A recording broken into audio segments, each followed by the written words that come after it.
Segundo o deputado Arthur Lira, presidente da Câmara Federal, o governo federal já distribuiu 34 milhões de doses da vacina. Atenção num dado, principalmente à imprensa. Por que o Brasil distribuiu 34 milhões de doses de vacina e nós só temos 18 milhões de doses aplicadas? Eu não acredito, não acho que seja possível que nenhum governador e nenhum prefeito não esteja vacinando. Nós estamos com um déficit aí de quase 14 milhões de vacinas. O Ministério pode entender que está havendo atraso na informação de vacinação, que prejudica também a nossa avaliação nacional de para onde há necessidade de se enviar vacinas. Porém, apenas 18 milhões de brasileiros foram vacinados. Temos aí um rombo de 16 milhões de vacinas que ainda não foram aplicadas. A pergunta é: ou alguns governadores e prefeitos estão deixando de vacinar a população, segurando a vacina, ou a imprensa não está divulgando a realidade do ritmo da vacinação? Seja qual for a resposta, vejam a canalice daqueles que chamam Bolsonaro de genocida. Quantas pessoas vocês terão que matar para tentar destruir Bolsonaro? A que preço? A quantas mortes vocês estão pretendendo estabelecer no Brasil para voltarem ao poder? Seus canalhas, seus bandidos, vocês não chegarão ao poder desse jeito.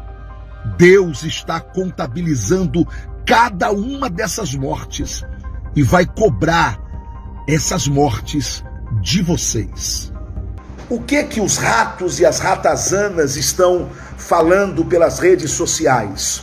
Estão todos preocupados, achando que Bolsonaro está preparando um golpe de Estado, achando que Bolsonaro está preparando um golpe contra o Brasil. Eu gostaria de dizer que Bolsonaro não está preparando um golpe contra o Brasil, mas eu tenho certeza que Bolsonaro está preparando um golpe contra os ratos e as ratazanas de Brasília.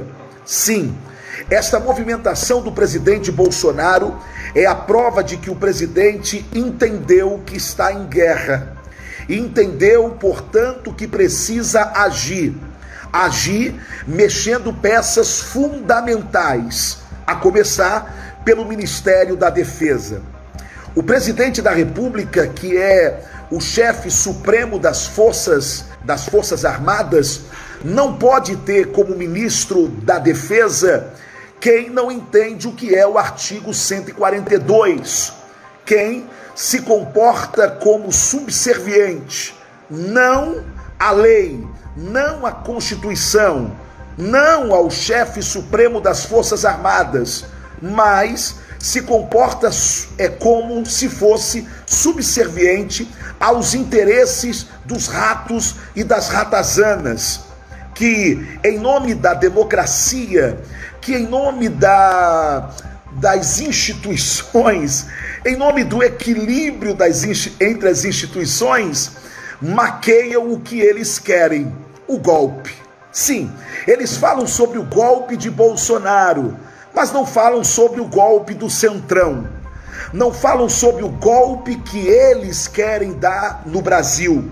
Não, eu não tenho medo do presidente Bolsonaro dar um golpe no Brasil e nem nos brasileiros. Mas eu tenho certeza que o presidente Bolsonaro prepara um golpe contra esta máfia. Esta máfia que aprendeu a usurpar o poder e a fazer do poder o seu interesse pessoal. Presidente, o golpe que temos medo é do Centrão. Não deixe isso acontecer. Haja, presidente. Precisamos do senhor como líder da mudança desta nação. Se você concorda, compartilhe o máximo que você puder. Bolsonaro tem razão. Eu acredito no meu presidente. Estamos vivendo um governo eleito democraticamente.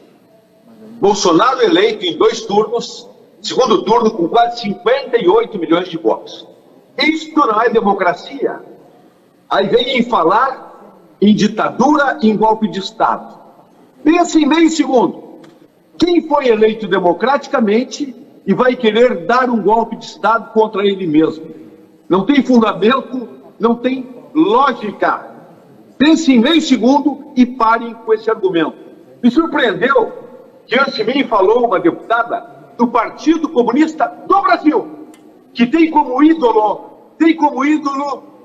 quem? Stalin, o maior genocida da história da humanidade. Comunista, vinha atacar um governo democrático. Qual é a liberdade que tem no comunismo?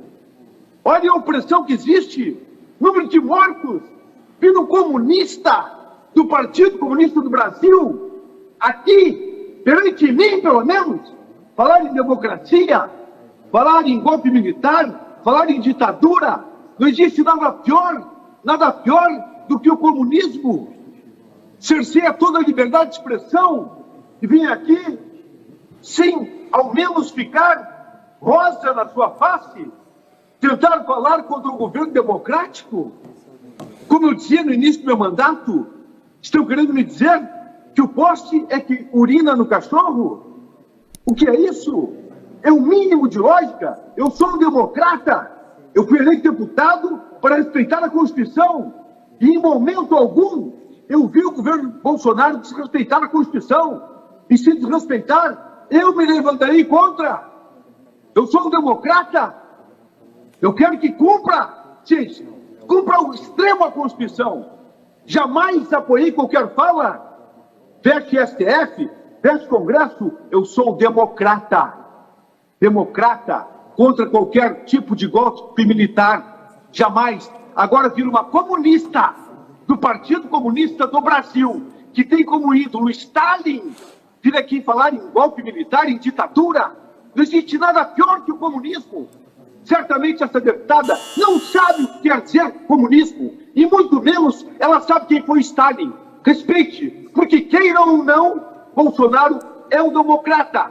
Está agindo dentro da Constituição e aturando atos antidemocráticos, como chamando ele de maneira irresponsável de genocida, quando o genocida foi Stalin, o maior genocida do mundo. Graças ao presidente.